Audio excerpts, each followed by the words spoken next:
Hi, welcome to Yoga by Didi. That's me. I have created a program. It's a 12-week program, and it consists of 4 parts. A little planned out agenda here, and what this will do is allow a beginner or somebody who's never even done yoga to consider trying this. You don't need to be flexible, you don't need to have the perfect body, you just have to try it. You can create your own transformation into the program. So that's what the program is called. It is called Beginner's Yoga's Transformation Series.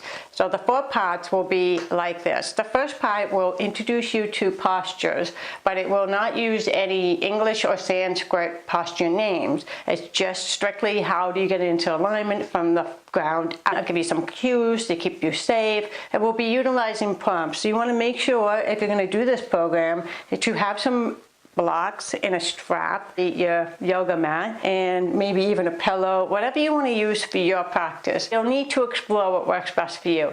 I do suggest using an iPad or a computer, something that can go onto a tripod.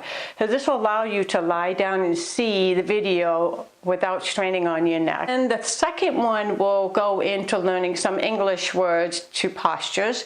We'll be utilizing breathing techniques, and we'll be linking the breath to the postures. And then the third part is going to be introducing you to Sanskrit. We're also going to be covering contraindications into the program. And then the final part is going to consist of a more moving flow. So that's called vinyasa, when you go from one posture to the next, and it allows you to link your breath, but you're moving quickly to create a little heat and get your heart rate up. But it's important to learn at a slow pace, so each part is intended for you to do for 3 weeks at a time. You can do it longer. If you choose to do it shorter, that's cool too. I will be uploading the videos 1 week at a time, so at least I know that you got 1 week of an introduction, and then that will keep you safe. Hopefully you will find your own yoga and your own journey and your own transformation. All right, so go check it out, and I'll see you on the mat.